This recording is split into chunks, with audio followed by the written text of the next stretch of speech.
Welcome to 𝗰𝗀𝘀𝗀, where we're going to talk to the laundry lady and get a masterclass in digital business growth. Susan is the founder of The Laundry Lady, and she shares her journey of building a home-based laundry service into a national and international business with over 300 contractors. We'll talk about the business model, which empowers individuals to use their own laundry equipment at home to provide services via a very sophisticated, purpose-built online booking system, and how that is now enabling her to also be seen as a tech company. She discusses the challenges and strategies for scaling the business, including future growth plans.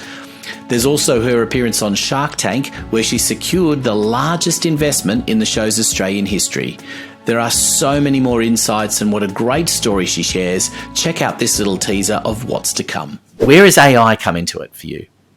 Yeah, I mean, it's not drones and robots doing the ironing at this stage, but, eventually maybe that might be where the future goes. But I think that's a long way. For us, it's really about efficiencies operationally to be able to support scale. So at the moment, we're really focused on bringing AI tools and just using the AI tools that are out there already. Definitely an education for them to show them that, how much is your time worth? How much do you spend on your laundry? Hello everyone, and welcome to another episode of 𝗰𝗀𝘀𝗀𝗀, proudly brought to you by 𝗳𝗶𝗶𝘀𝗀𝗀, the people behind podcasts done for you, because we're all about exposing other people's brilliance. Don't forget to subscribe to 𝗰𝗀𝘀𝘀𝗀𝗀 and check out podcasts done for you as well in the show notes. Now, let's get into it.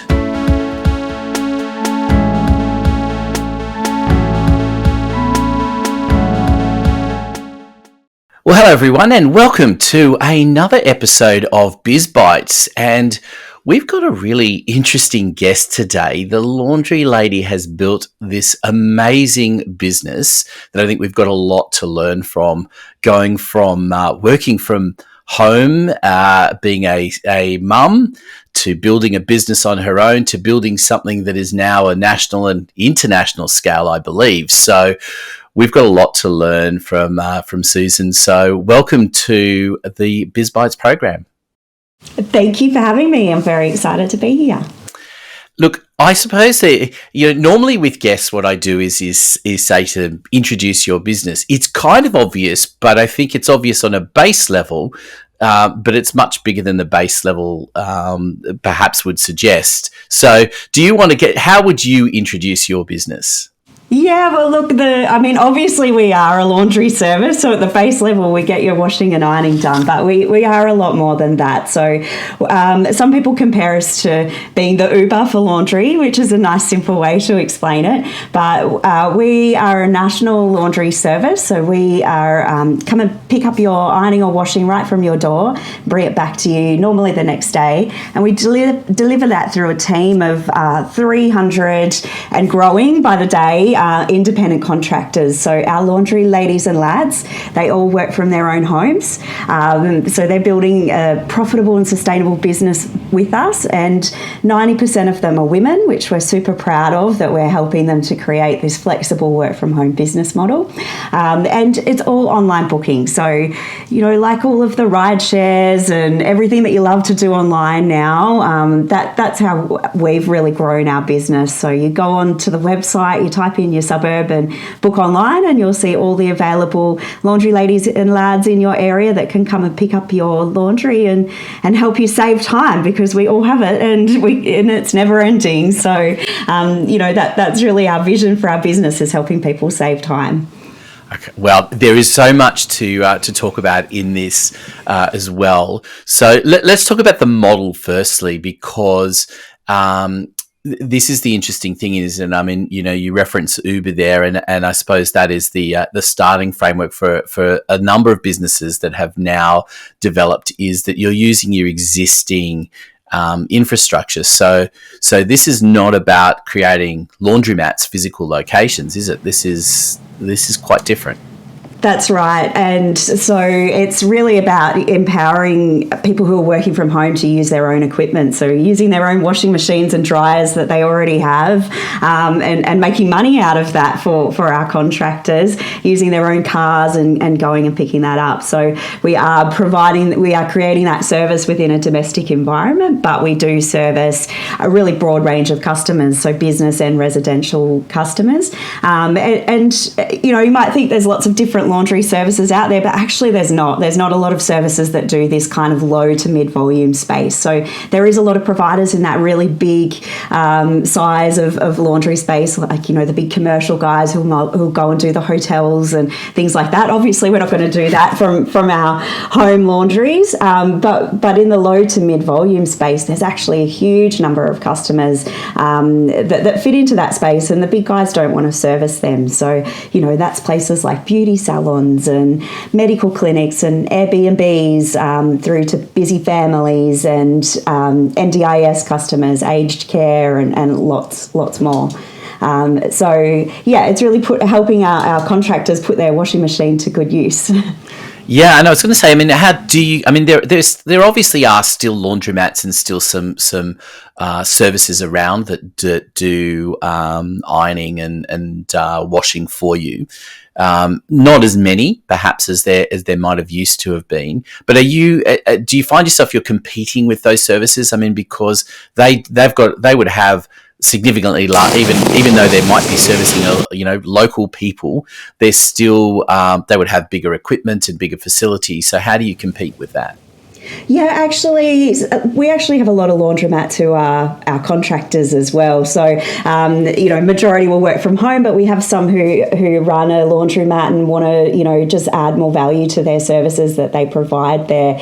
And then also some of our laundry ladies and lads will use laundromats because, they might have really large blankets or things like that don't fit into their regular machines. So they'll use that as sort of a complementary part of it. So we don't really see ourselves as competitors to laundromats.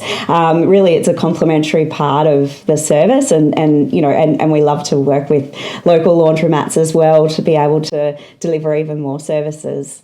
Hey, we hope you're enjoying listening to the 𝗱𝗫𝘀𝗀𝗃 podcast. Have you ever thought about having your own podcast, one for your business, where your brilliance is exposed to the rest of the world? Well, come talk to us at Podcasts Done For You. That's what we're all about. We even offer a service where I'll anchor the program for you. So all you have to do is show up for a conversation. But don't worry about that. We will do everything to design a program that suits you, from the strategy right through to publishing and, of course, helping you share it. So come talk to us, podcastdoneforyou.com.au, details in the show notes below. Now, back to 𝗱𝗫𝘀𝗀𝗃. So the interesting thing about this is that you started scaling this business, in 2021, is that right? That's right, yeah. And that's on the back of COVID.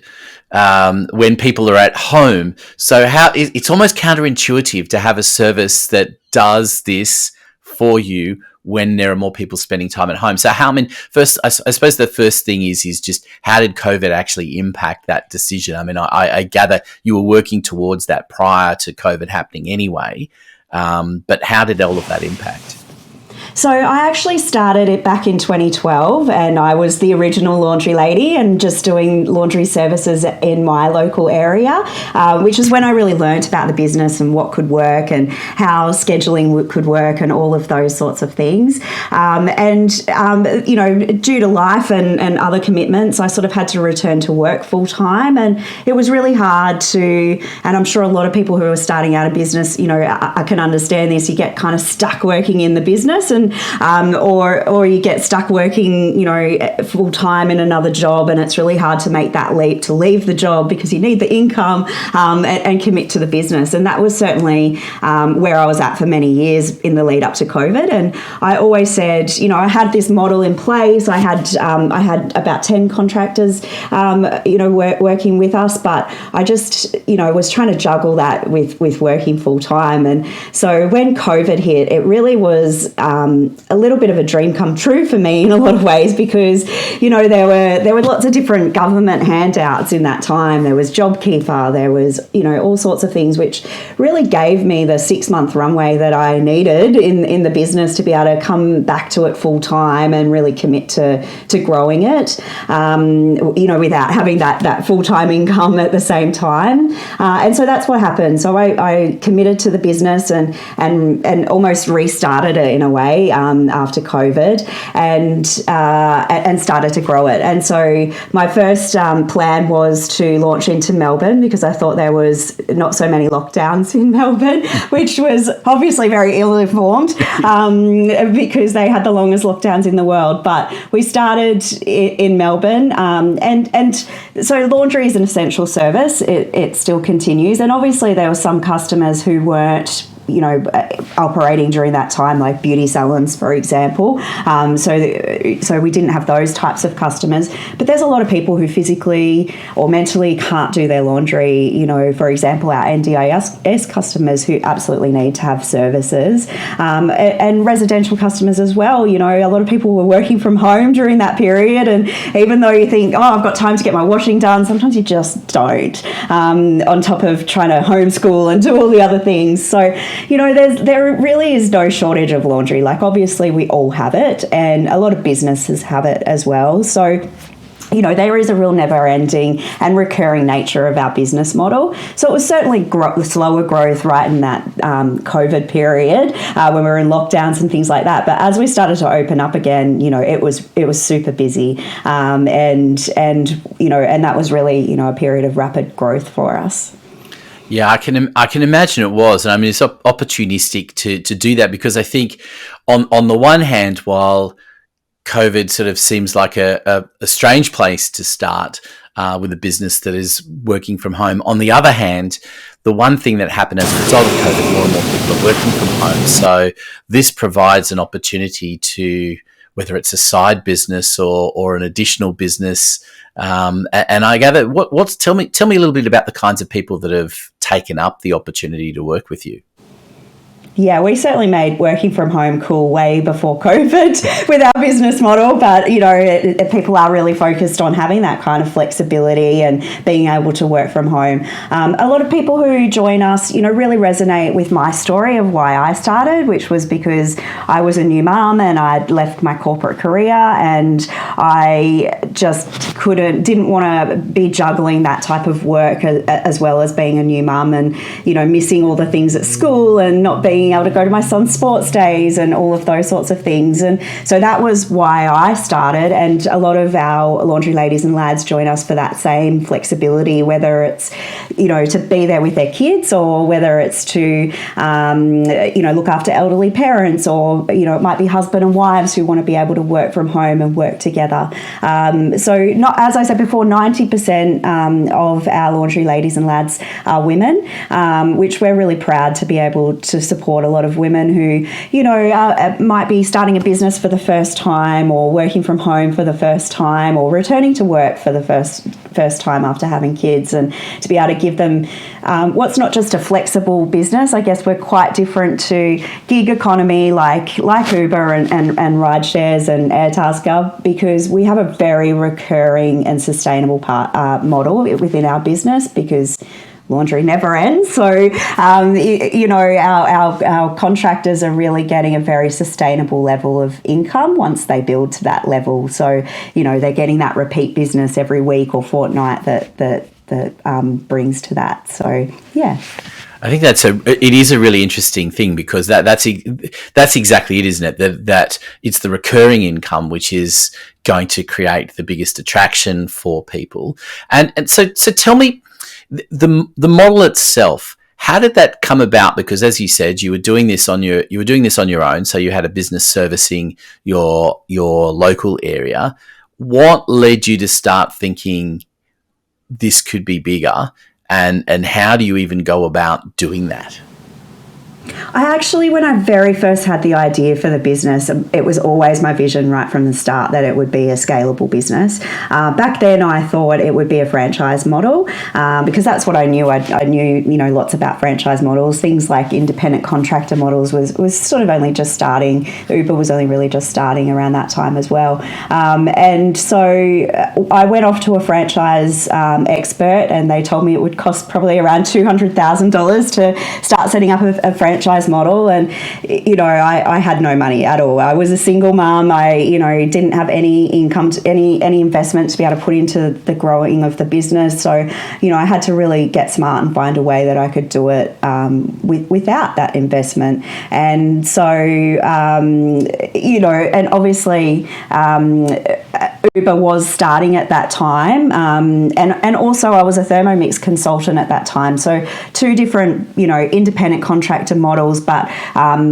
both really worked in a similar kind of way in terms of having people as contractors, which means they can have a really cheap startup cost compared to a franchise model where it might cost $60,000 to buy into. And so I started thinking about this independent contractor model and talking to lawyers and working out that actually it was quite simple to do that. And it meant that I could bring this opportunity to people at a very low startup cost and quickly and effectively. And so from there it was just really working out how the technology was going to work, because I applied for a grant of $5,000 from the Queensland Digital Grants, and I went off to my web designer with my $5,000 and showed him an Uber style system that I wanted to have, and he laughed at me and told me that it was going to cost at least kind of 60 grand even at mates rates. And so he told me to go out and find something off the shelf that I could use to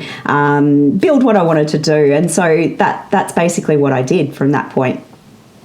Yeah, because I was going to say that's one of the things, isn't it? That the technology has to be there to make this as easy as possible for people, both obviously for the potential clients, but also for all the contractors to easily and quickly get all that information and to make it seamless and transparent. Because I imagine the way you've got it set up is that it runs itself, that you don't need an IT person overseeing it full time, do you?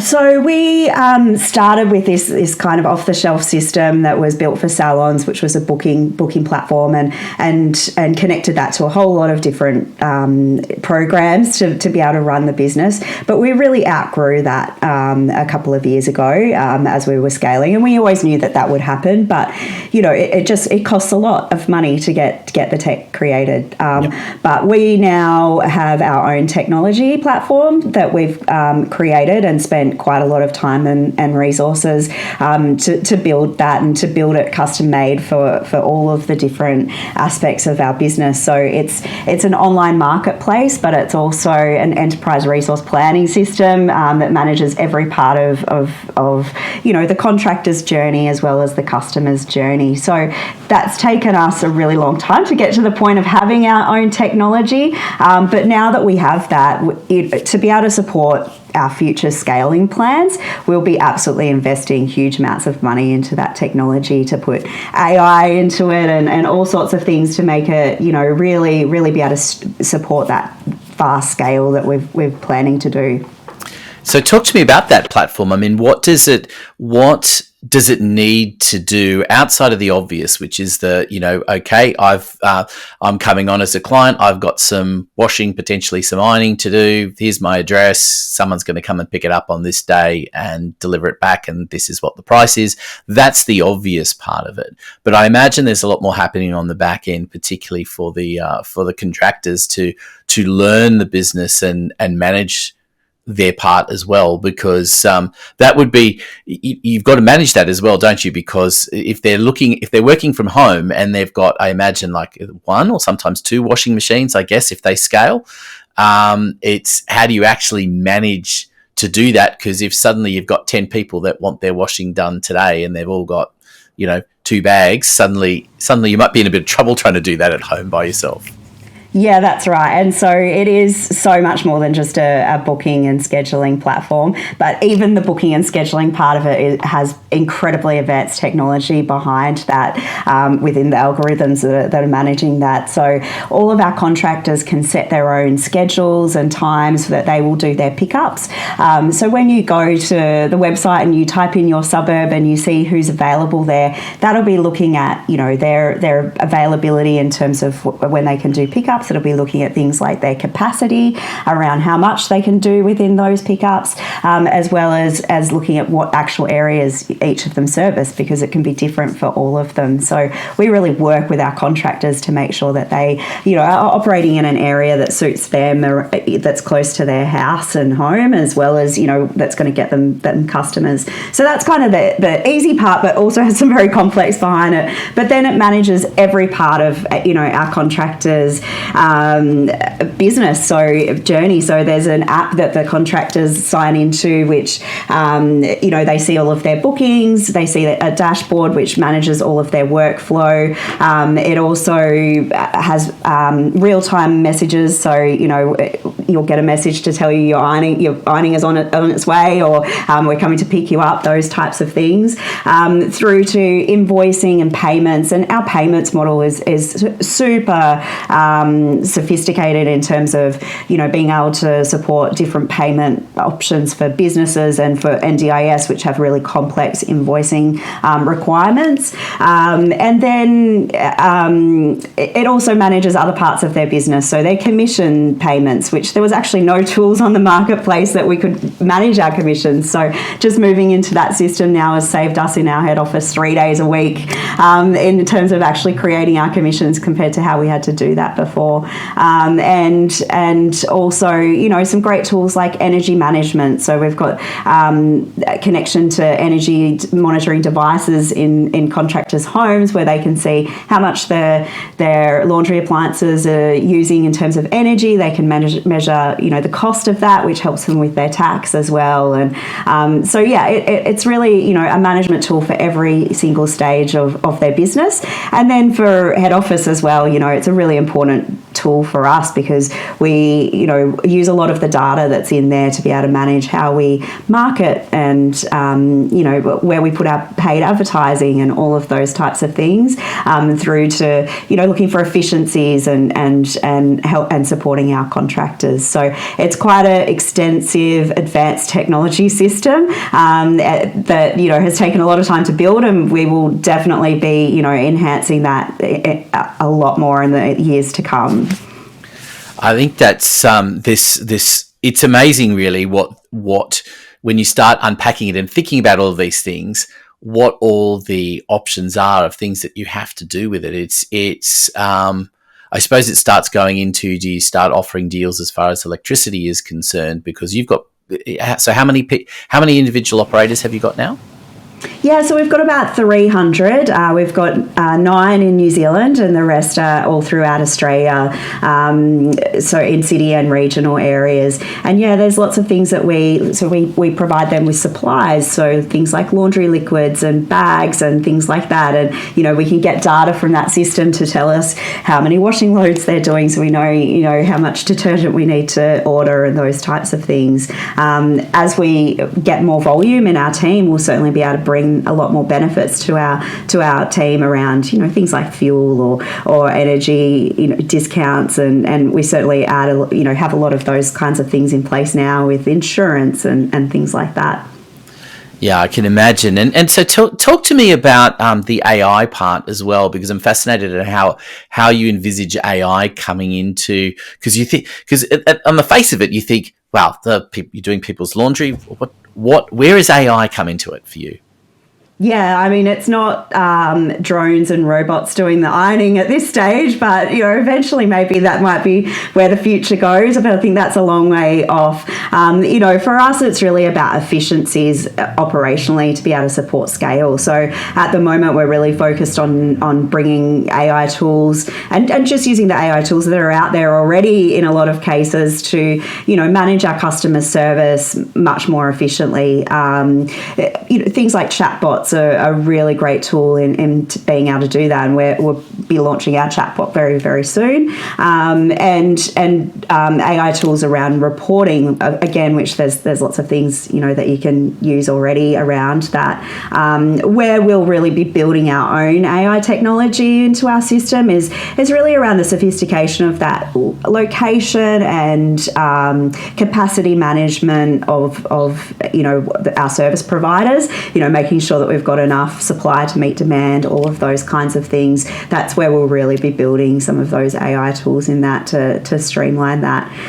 You know, we bring on around 30 new contractors a month at the moment, and we're planning to be able to, you know, bring that up to about 150, 200 a month in the next few years. So, you know, it's really, you know, streamlining every part of that to be able to handle that kind of scale. And is the scale's beyond Australia, isn't it? Already, is it? Yeah, so we went into New Zealand. Which, you know, New Zealand's like another state of Australia, really, but it was really our testing ground just for setting up, you know, an international business and learning what would work and you know, all of the things around that. So yeah, we're off and running in New Zealand, which is very exciting, and we are planning into going to other international markets. So we're working out what those markets are going to be at the moment, and we're actually looking for investment partners at the moment that will, you know, help us to really do that at scale and to do that quickly. There's actually not a lot of laundry services like ours globally, you know, so we've been looking at markets like Canada and Japan, as well as the UK and the US. So, you know, just working out exactly where we're going to go with it. But we've got a really good base model in Australia that we can continue to build on here, and then that will, you know, support that international growth.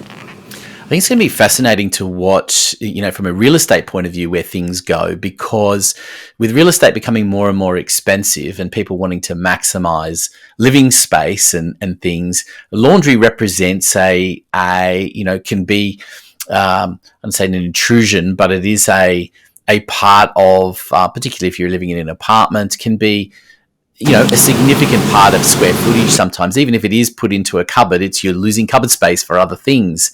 So the question will really be in the future whether they start to build more apartments like they did in you know, the olden days, for want of a better term, where there wasn't a laundry in an apartment, and that they were having to use either a communal laundry or external services. So it's going to be interesting to see where that goes in coming years. Do you get a sense that is something that's changing as well? Look, I think there's places like New York where I think that already happens, you know, because real estate is obviously, that's probably the most expensive real estate in the world. And I think there's a lot of places, a lot of apartments there that don't have laundries at all. And so, you know, I think that's going to come for us as well. And as, you know, houses get smaller and smaller and blocks get smaller and smaller, it's a bit of a waste of space that you can turn into a home office, for example, you know, with so many people working from home. Don't laugh, Susan, because we're in the process of building a house at the moment, and the house that we had on that piece of land, we used that for about a year while we were getting things ready to build. It was a small house, 2-bedroom, and there were 4 of us. So my office doubled as a bedroom for my two daughters. Both in their 20s, mind you, as well. So that was a significant thing to share that 3 ways. But we had a laundry, and my wife is an artist and decided to use the laundry as her art area, which meant we didn't have a laundry. So it was actually quite a nice long room with plenty of space. And so she was able to spread out and do it for her artwork there. Perfect, because it has a sink and things that she can use. So it was a wonderful space to be able to use. So I can see that happens for people, that they make use of that space. Yeah, I think Australia is one of the very few countries that actually has big laundry spaces in their homes. I think a lot of, you know, countries, it is just part of their kitchen or whatever that is. But, you know, I think more than that, it's also people just hate doing laundry, right? It's never ending, and there's always a pile, you know, of clothes somewhere that you've got to fold or put away or wash again. And, you know, it's just that constantness of laundry, I think, that just, you know, people hate. So that's where our service comes in, to just, save people time and get them to not have to do that, so they can focus on other things in their life that they'd rather be doing, like artist. Well, it's interesting, isn't it? Because traditionally, in Australia, there are a lot of things that we think, we'll get someone else to do. We'll go and we'll drive somewhere to get our car washed. We'll call someone else to mow the lawns. But how's the psychology been around laundry? Is that something that you've had to sort of change mindsets a little bit on doing that? Yeah, look, I think a lot of our customers are using a service like ours for the first time. So, businesses, they might have had their employees doing it who hated taking it home and having to do it, or they just didn't have time to do that, or and a lot of the residential customers have just didn't know that a service like this was available and that they could, utilise something like that. So it is definitely an education for them, to show them that, that how much is your time worth? How much do you spend on your laundry? We've got a business customer just locally that we were chatting to the other day who does colonics, and she was saying this service is now saving her 4 hours a week. I mean, 4 hours a week's a lot of time when you're time poor, when you're trying to run a business and be there for your customers, as well as be connected to your family, and if you've got little kids as well that you're trying to manage, it's a lot to try and fit that extra 4 hours in every week. So, outsourcing, I outsource everything. Every week I feel like I'm signing up to something new because we're all poor on time. And so anything you can do to create more of it is, I want to be able to spend time with my kids, or sometimes I want to not spend time with my kids to get time away from my kids, whatever it might be. But, it's anything you can do to give you more time back for that is amazing. Yeah, I 100% agree with you, and I think that's it's whether you're in business or in your personal life, choosing what you spend time on. There's nothing worse than sort of going, I've got to do all of these sort of household things, when you can get someone else to do a lot of them. Of course, it all comes down to managing budgets and things, and it depends. But certainly from a business point of view, there's a false economy, isn't there? That you think, I can save money by doing it myself. But if you actually work out how much time it takes you to do it, and not, add in the costs of the equipment and all the other bits and pieces, and real estate can sometimes be an impact there as well. And suddenly you think, well, it just doesn't actually make financial sense to keep doing it yourself. Yeah, exactly. How much is your time worth? I think you've always got to be measuring that and counting that. And, we certainly see a big increase in bookings every Sunday night when people get to the end of their weekend and think, oh my God, I haven't done my washing. And that's where we see our biggest jump in terms of new bookings from customers who need help with that. And it's not always washing, sometimes it might be just ironing, which ironing, I feel like if once I get my ironing pile done, I've tripled the amount of clothes I've got in my wardrobe. Plus, just that feeling of getting your clothes back and it's all ready to go and you just put it straight away is such an amazing feeling in your week. Now, for everyone listening in, we're going to have a little bit of a bonus section. So people will be able to tune into that. We'll provide a link later on where we're going to talk a little bit about growing the digital platform and really growing this business.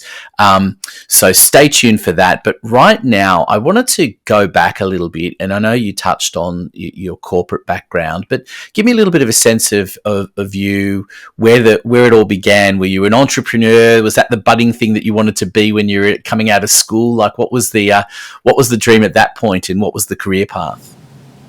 So when I finished school, I went and studied a Bachelor of Business in Tourism and went off and worked within the tourism industry, but very much on the business development side. So I was working in a membership organisation, and that sort of led to a career in government. And I worked for Austrade, the Australian Trade Commission, for about 8 years, which was a fantastic job because I got to help businesses, export internationally, which is a really exciting stage for businesses because it usually means they've, got to a point of success and want to, scale that. And so, I was really always very passionate about helping business, and I always had this dream that I'd have my own business. So my dad owned a 10-pin bowling centre, my mum and dad, when I was a young kid. So I kind of grew up in that environment. I always kind of wanted to have my own business. I just didn't really know what it was going to be. And it was when I left Austrade, and I was literally walking past my spare room and saw the clothes just piled high on the spare bed. And I was at this point in time in my life where I just knew I couldn't go back into an office. I just really needed to be able to create something that I could do from home, but also had no money to invest in starting a business like that. But saw the clothes piled high and thought, wow, I could really do with a service like this. And also I thought at the time, if I'm being paid to do washing and ironing, maybe I don't hate it as much, and I can watch TV, I can have this flexibility to go and pick up my kids from school or go to, their sports day and not have to ask for permission from my boss to do that. And so that was really where the idea was born. And I also knew that there was a lot of mums like me that were struggling with that flexibility of having that kind of flexibility in their working life. And so I knew there'd be other people I could recruit to come on board as laundry ladies or lads as well. So and once I that idea started ticking away, it just started ticking very loudly and very quickly. And before I knew it, I was kind of jumping in and became the original laundry lady. Fantastic. I love it. I love the journey. I want to talk about, you touched on a little bit earlier about having, looking for investors in order to be able to expand. And that in itself is a difficult path to go down and to understand what you need to do for that. But you've had some experience in that space. So talk to me a little bit about getting onto Shark Tank. I'm firstly interested to know what made you want to go on to the program and think that you could get through, and what you had to do to prepare to really get that pitch through. Because for those people that maybe haven't heard, you did create a record on Shark Tank that grabbed quite a bit of headlines around the world, and I think if you make it onto Have You Been Paying Attention there as a reference in the quiz, you're making it, right? That's the ultimate tick, is it? Yeah, I think it was something about, laundering money or something like that from the laundry lady. It was very funny. Last year we went on to Shark Tank. The Shark Tank's just something that I think when you're in business and excited by entrepreneurialism, you're always excited by Shark Tank. I've had, friends who have businesses who've been on it. So I'd always thought, oh, that would be amazing to be able to take our business on there. Imagine the exposure and all of that would come with it. But Shark Tank sort of went away for a few years. It hadn't actually run since 2019, since before COVID. And so when we heard that it was coming back on and had all new sharks, and some of those sharks, like Jane Lou from 𝗁𝗂𝗄, I had been following her and absolutely love what she does online. And so I didn't even really think about it. I just jumped in and put the application together. And I think the producers were trying to pull it all together quite quickly. So it was all very super fast from when put the application in and then heard back from them that we were going to be on the show and going off to Sydney and recording that. So all of that happened within the space of about a month. So it was wow. Super exciting, and in some ways was good that it was so fast, because it meant I didn't have a lot of time to think about it, because I think if I'd spent a lot of time thinking about it, I would have been really panicking about what I was going to say and how I was going to say it. And I was certainly panicking even just going on and doing that, because you just don't know how you're going to come off. Did you have the business plan and everything sorted already? Was it like, how much was what you needed to create new for that?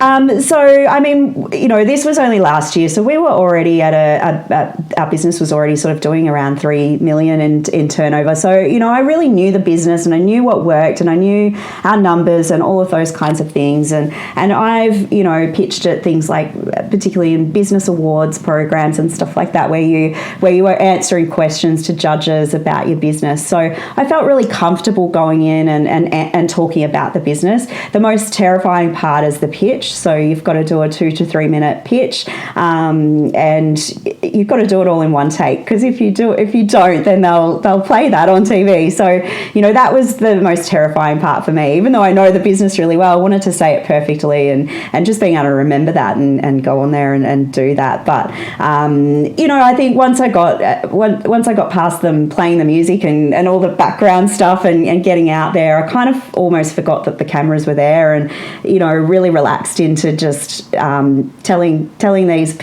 people who are also they might be these shiny sharks on TV, but they also have amazing businesses and backgrounds. Some of them are billionaires, some are multimillionaires. So to be able to have that opportunity to tell them about my business was super exciting, and something that was a major part of our year, that's for sure. So tell me about the process then. So you get, and maybe let you tell the story of what happens at that point. You finish the pitch, and then you're waiting for them to start, giving their response. Yeah, the hardest part is you go and stand on this circle and listen to the Shark Tank music playing for about 2 minutes. I think I could hear my heart beating through the microphone. So you do your pitch, and then they jump into questions, and my gosh, they fire those questions fast, and it's not like a normal investor pitches, because I'm going through those kinds of conversations now. They certainly are not, jumping and all over the place like this was. So it was very intense. But again, I just, I forgot the cameras were there. I just relaxed, listened to their questions. And, when you're really passionate about your business and you know your business well, then it's easy to answer those questions. And so I did. So I answered the questions. Probably I have no concept of time, but I feel like I was in there for maybe half an hour or so. And then they all, make their offers or their declines, and goes from there. And so tell us about that moment of getting the offer, because kind of blew everyone away. I'll let you tell what the offer was. Yeah, so the first 4 sharks said no. And had said various things, that we were doing a really great business, but maybe it was the valuation, or it just wasn't the right business for them, or that sort of thing. And then we got to the 5th shark, which was Robert Herjavec, who is an international billionaire, and he is on the US and Canadian Shark Tank show as well, and he has a big cybersecurity business internationally. So he came in and basically just raved about the business, and said he increased our what we were asking for, and said you're going to need more money, and he offered $1 million investment, which is the biggest ever investment on Shark Tank Australia history, which I didn't know that at the time. I didn't know that till much later. So that was, enormously exciting to see, someone who sees businesses all the time, all over the world, and is having people pitch to him all the time. For him to see that kind of value in our business was, a real kind of, spine-tingling moment for me as a single mum who started this on my own, and to see what I'd created and to get that kind of offer. So, yeah. And what happens from there? And once the cameras stop, what does that really look like in once it's all said and done? How does that actually translate? Is it like a normal investment? Are there strings attached? How involved does he get in anything? Yeah, so you certainly don't wake up the next morning and have $1 million in your bank account. That would be lovely, but no, obviously it's still a handshake deal on television. You still go through the normal processes of due diligence that any investment would go into. The hardest thing was really that it was another 6 months before the show aired. So I had to fly back home and I had to keep the whole thing to myself for a really long time, and that was really hard because I'm a bit of an open book and tell people everything, and so we couldn't even tell our contractors that we'd been on the show or anything like that. And so we spent a lot of time just preparing for when it was going to air and what that was going to look like. And the main goal of going on the show was getting the exposure, and so we really spent a lot of time just getting ready for that, and getting our website ready, getting lots of social campaigns ready, and all of those kinds of things.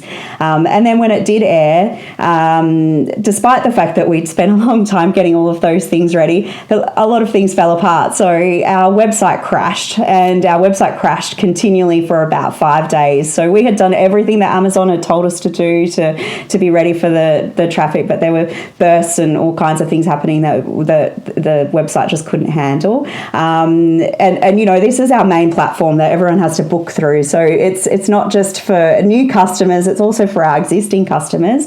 And so that was very annoying, but obviously amazing to know that we were getting that kind of traction and interest in the business.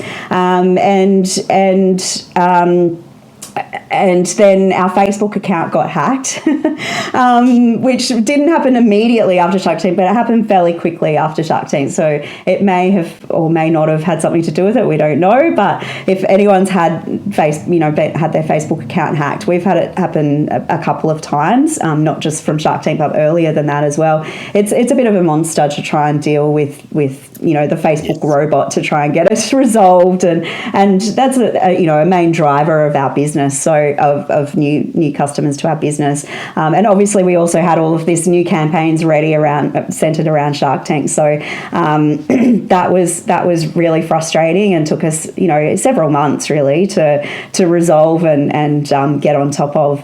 But the interest from new contractors was so amazing. We kind of increased our the interest by about 5 times in the weeks afterwards, and so it was amazing to get that kind of interest. And just every business and every customer we've ever had anything to do with, we're putting all these fabulous testimonials and things online. So even though we didn't have ads running, we were still getting so much attention on the business. So, and that was really the main goal of going on there.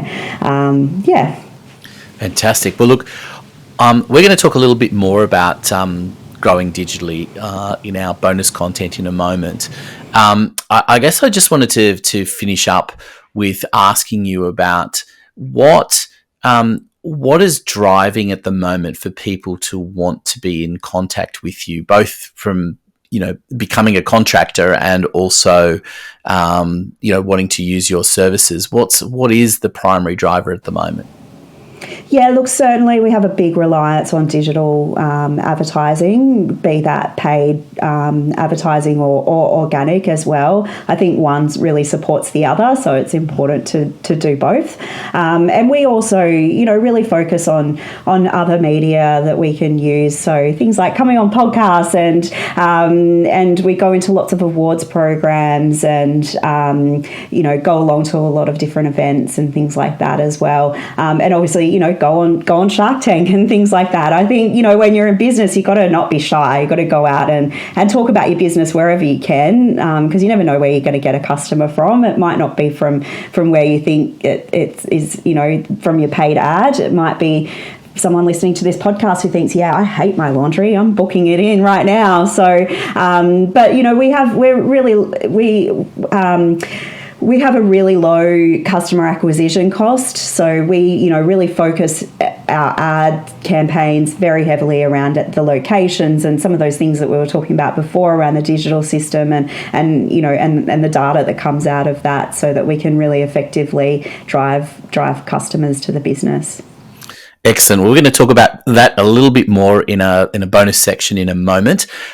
Just before we end this part of the podcast, letting listeners know we've got a special offer for a discount code that Susan's kindly put together for us. So we're going to put that information into the show notes for people, so you can check out the service and test it out for yourself and get a little bit of a discount in trialing that out, which is exciting to be able to do. And I'm sure many people are looking at a pile of washing at the moment thinking, what a really good idea. Let's get someone else to do it for us and test it out and see how it functions. So thank you for putting that offer together. And I'm so fascinated by the story, and thank you so much for sharing it, because it's quite a journey in a relatively short period of time to grow the business as you have, and seeing, you've already got one big investor from Shark Tank, and you're out there looking for more as well, which I think is an important thing that people understand. There's many aspects to your business and what you're doing at the moment, so it's a big learning curve, I'm sure, but one that I can see that is really starting to see this business grow in a very big way. So I think we're probably on the cusp of something that's going to go quite global, I can see. Hopefully that's the plan. So yeah, it is a really exciting time in the growth part of the business. Every stage has been very exciting, from when I first put my very first contractor on, and to having 8 or 10 of them, and to now having 300. Every single stage is super exciting and challenging, and so we're really excited for what the future holds.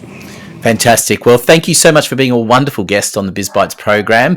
And as I said to everyone, stay tuned for the bonus content that we're going to make accessible through a link in the show notes. But for now, Susan, thank you so much for being part of BizBytes. Thank you. Thanks for having me.